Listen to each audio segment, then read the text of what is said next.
It was a sunny day in an upscale cafe in the center of the city. At one of the tables sat Alexander, a successful businessman. He was reviewing documents on his tablet while sipping his coffee. His every movement exuded the confidence of a man accustomed to controlling the situation. At that moment, Marina entered the cafe, a modest yet tastefully dressed woman of about 35. She glanced around in search of a free spot and noticed a small table by the window where a cup of coffee sat. Deciding that the table was free, she headed toward it, only to immediately encounter Alexander's cold gaze. "Excuse me, but this is taken," he said with a slight note of irritation, pointing to his cup.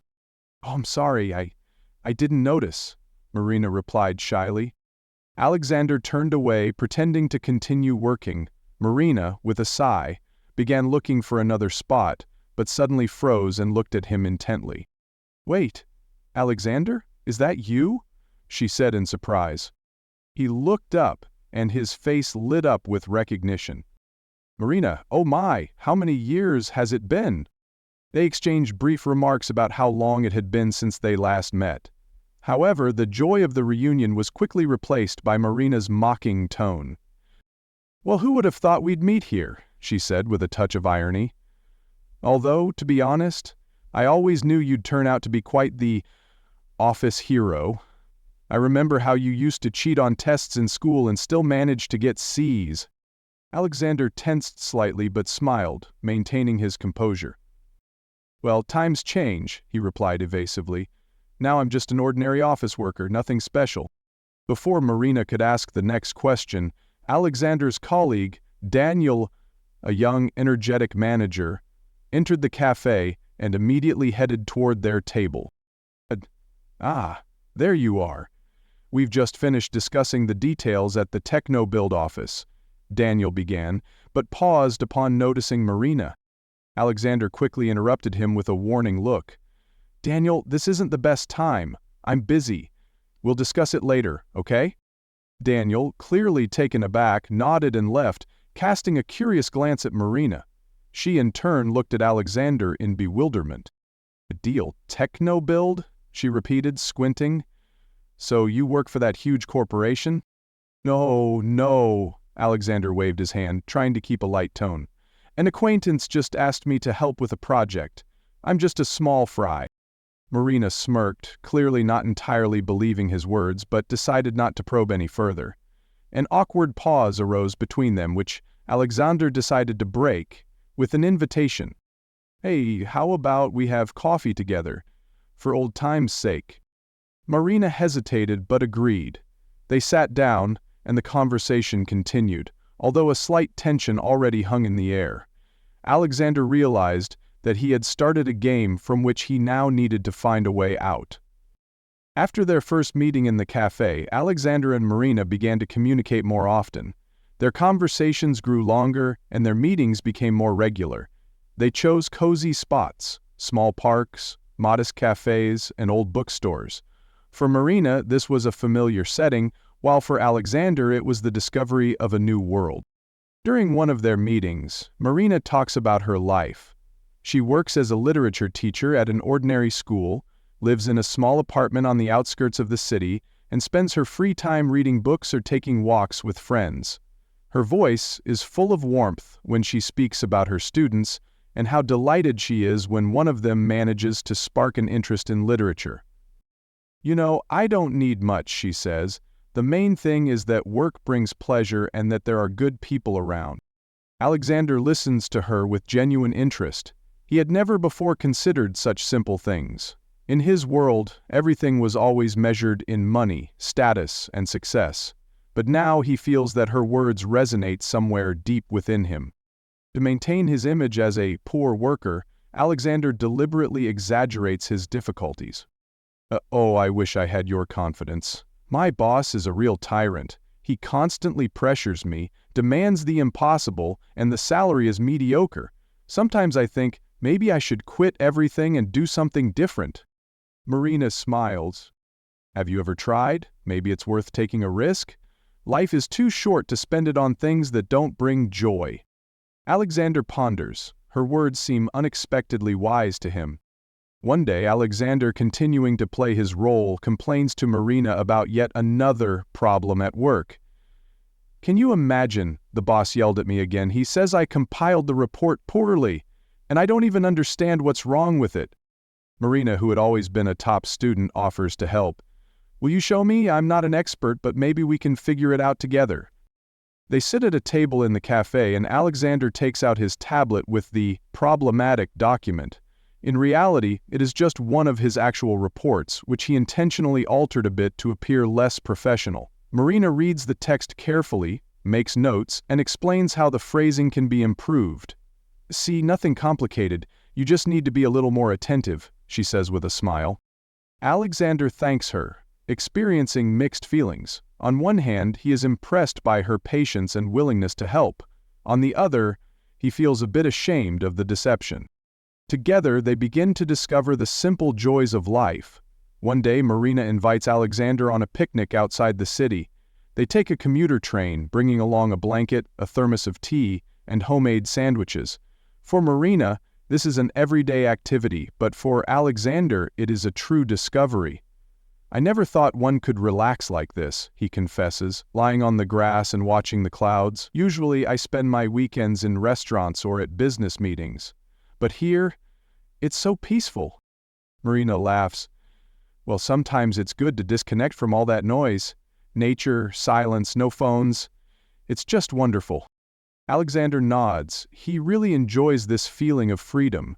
He starts to understand that money and luxury are not the only things that make a person happy. One evening, while strolling along the embankment, their conversation turns to the subject of dreams. Marina reveals that she had always wanted to write a book, but never dared to try because of her fear of criticism. "And you?" she asks. "Do you have a dream you've kept to yourself?" Alexander pauses to think. He had never spoken about it aloud before, but now he feels he can confide in Marina. "You know, I once dreamed of becoming an artist, but my parents thought it was impractical, and then life got busy. I forgot about my dream." Marina looks at him with empathy. "And why not give it another try? Even if it doesn't work out, at least you'll have tried. It's important to be honest with yourself." Her words touch Alexander deeply. He begins to realize that all these years, he has been living for the expectations of others rather than for himself. For the first time in a long while, he feels ready to make a change. A romantic connection gradually develops between them. Alexander notices how easy and comfortable it is to be with Marina. She doesn't try to impress him or expect anything from him. She simply accepts him as he is.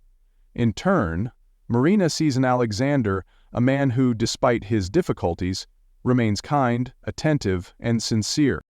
Their relationship develops slowly yet steadily. They begin spending more time together, and Alexander grows increasingly convinced that Marina is exactly the person who helps him see life in a new light. One day, Alexander and Marina decide to spend the evening at a small restaurant on the outskirts of the city. It is their favorite place, cozy without unnecessary noise or lavish interiors. They sit at a table, talking about the future and making plans for the weekend. Suddenly, a man in an expensive suit approaches their table. This is Daniel, Alexander's colleague, who had once nearly exposed his secret at a cafe. Daniel is clearly surprised to see his boss in such a place, but he quickly composes himself. "Alexander Sergeyevich, what an unexpected meeting!" he exclaims with a broad smile, shaking Alexander's hand. Then he glances at Marina and adds, "And this must be your, companion?" Marina smiles politely, though her eyebrows rise slightly in surprise. She notices how Daniel addresses Alexander with evident deference, quite different from how he would address a mere office worker. "Yes, this is Marina," replies Alexander, trying to remain calm. "We're just having dinner." Daniel nods, but then, unable to hold back, adds, "Well then, have a pleasant evening. By the way, regarding the deal with TechnoBuild, I've sent you the documents for signature. If you have any questions, let me know." With these words, he departs, leaving behind a subtle trail of expensive cologne. Marina silently looks at Alexander, her expression growing tense. Marina sets down her fork and crosses her arms. "So, you aren't an office worker?" she asks quietly, but a note of coldness is evident in her voice. Alexander feels as if the ground is slipping away from under his feet. He struggles to maintain control of the situation. "Marina, listen, it's not what you think." "Who I think?" she interrupts, her voice growing louder. "You've been lying to me all this time. That man just called you Alexander Sergeyevich and mentioned some deal. Are you some kind of important boss? And here I was helping you with those reports and believing in your problem." Alexander tries to explain, "I just wanted you to see the real me, not my money or status. I was afraid that if you knew the truth, you would treat me differently." "And so you decided to play with me," exclaims Marina, her eyes brimming with tears. "Do you have any idea how humiliating that is? I told you about my life, about my dreams, and you just laughed at me." Alexander reaches out, trying to soothe her. "Marina, I never laughed at you. On the contrary, you taught me to value what I had previously ignored. You showed me what is truly important in life." But Marina no longer listens. She rises from the table, grabs her purse, and heads for the exit. Alexander rushes after her, but she abruptly turns around. "Don't, Alexander. Just leave me alone." After their painful conversation at the restaurant, Marina cannot shake the feeling that she has been betrayed. She returns home, but sleep eludes her. Thoughts about who Alexander really is keep her awake. Her curiosity and hurt take over, and she decides to uncover the truth herself. She sits down at her computer and begins deliberately searching for information about Alexander. At first, she types his name into a search engine. Nothing out of the ordinary appears, just regular social media profiles and a few mentions. But when she adds the word business to the query, the results change. The very first link leads to an article in a business magazine titled, "Alexander Rodin: How a Simple Boy from the Provinces Became a Millionaire." Beneath the headline is a photograph of Alexander in front of one of his offices. Marina opens the article and starts reading. Every line strikes her like thunder. Alexander Rodin, founder and owner of the Rodin Group Holding, controls assets in real estate, IT technologies, and manufacturing. His net worth is estimated in millions of dollars. Marina continues reading, her hands trembling. She learns about his career, the deals he has closed, and his influence in business circles. Suddenly, everything falls into place. But what hurts her most is the realization that he deliberately kept all this from her. She remembers how she helped him with his reports, how she listened to his complaints about his boss, and how she believed in his modest life. Her cheeks burn with shame and anger. The next day, Marina decides to meet Alexander one last time. She chooses the same cafe where it all began. When he arrives, she is already seated at a table. Her face is calm, but the pain in her eyes is unmistakable. "Is this what you do for a living?" she asks directly. "Did you think I was too foolish to notice the difference between your life and mine?" Alexander remains silent for a moment, then looks up at Marina. He realizes there is no longer any point in denying the obvious. "I looked up information about you," she continues, her voice trembling. "And you know what? I found far more than I expected. An owner of companies, a millionaire. How did it ever occur to you to play these games with me?" Alexander lowers his head. "I wasn't playing with you, Marina. I was just afraid of losing you. I was afraid that you would see me only as money, not as a person." "But you didn't even give me a chance to know the real you," she replies. "Instead, you chose lies." Marina stands up from the table, her voice firm, even though inside she is torn apart by emotion. "I can no longer be with you. I feel betrayed. All these months, everything was a lie." Alexander tries to stop her. "Marina, please, listen to me. I love you. That's the only thing that's true." But she is already leaving him alone at the table. Alexander watches her go, feeling his world collapsing. He realizes that his actions have cost him the most important thing he ever had. Several days pass after their last meeting at the cafe. Alexander cannot come to terms with losing Marina. He realizes that she won't simply listen to him if he appears unannounced, so he decides to reach out to her friends. He finds the contact information of one of her friends, Anna, whom he had once seen with Marina. "Anna, I need to speak with Marina," he says when they meet in a small park. "I know she's angry with me, but I must explain everything." Anna looks at him with distrust. "Do you even understand how much it hurts her right now? She trusted you and you deceived her." "I know," Alexander replies quietly, "and I'm ready to do whatever it takes to make things right. Just give me a chance." Anna hesitates, then sighs. "All right, I'll let her know that you want to meet, but if you hurt her again, don't say I didn't warn you." Marina agrees to meet with Alexander, but only because Anna convinced her that he truly regrets his actions. They meet in the same park where they once spent time together. Marina appears cold and composed, yet her eyes reveal an inner struggle. "I'm listening," she says, crossing her arms. Alexander takes a deep breath. "Marina, I want to start with an apology. I was selfish when I decided to hide the truth.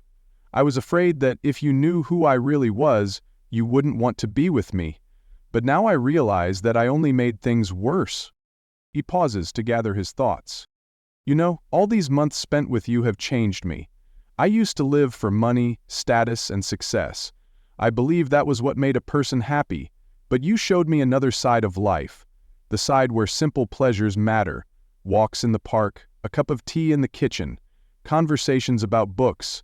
You taught me to appreciate what I had previously ignored." Marina silently looks at him, her expression softening slightly. "I'm not asking you to forgive me immediately," Alexander continues, "but I want you to know, I fell in love with you not for who you were to me, but for who you are. You are the only person who managed to break through all my defenses." Marina lowers her eyes, contemplating his words. Then she softly says, "I love you too, Alexander, but your lies have hurt me. I felt betrayed, humiliated, as if all this time you were laughing at me." "Never," he interrupts, stepping closer. "I swear I never laughed at you. On the contrary, I admired your sincerity, your simplicity. You made me think about what I truly want in life." Marina lifts her eyes and looks at him. Softness appears in her gaze. "If we are to try again, it must be without lies. No more secrets." Alexander nods. "I promise. From this moment on, I will be honest with you about everything." They slowly move closer to each other, and Marina finally smiles. She reaches out her hand, and he takes it in his palm. A few days later, they decide to celebrate their reconciliation with dinner at a small restaurant. Alexander, now being honest, tries to show Marina his simple side. However, his penchant for luxury and expensive things still makes itself known. When the waiter approaches to take their order, Alexander, trying to appear modest, asks for something simple, but when the waiter begins to list the dishes, he inadvertently chooses the most expensive items on the menu. "Let's have, steak with truffles," he says, then adds, "and a bottle of good wine." No, the one that's cheaper, that one, with a French label." They both laugh, and the tension between them finally disappears. This moment becomes a symbol of their new beginning. Now they can laugh at his shortcomings and accept each other as they are. Scene 5.